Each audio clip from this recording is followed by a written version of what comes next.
you are diving into the fascinating world of the mathematical symbol that sounds delicious, and it's a pie. I know what you're thinking about. Am I talking about the delicious dessert pie? No, well, it's not the type. I'm actually talking about the mathematical constant pi. Pi approximately equal to 3.1415926535.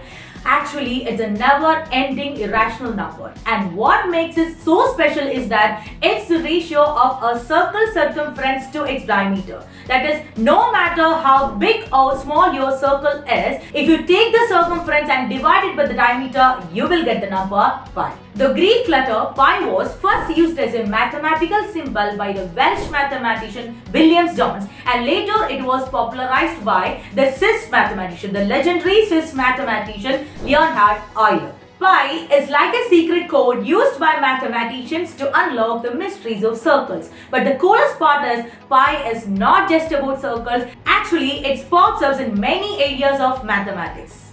And one more thing, Pi Day is celebrated on March 14th worldwide. You know why it is celebrated on March 14th? Because the value of pi is 3.14, March 14th. That is, it is the 14th day of the third month. Okay, so that is the connection between 3.14 pi and the day on which Pi Day is celebrated. So the next time when you see this symbol, don't forget that it's not just a number. Actually, it's a mathematical superhero quietly saving the day one circle at a time.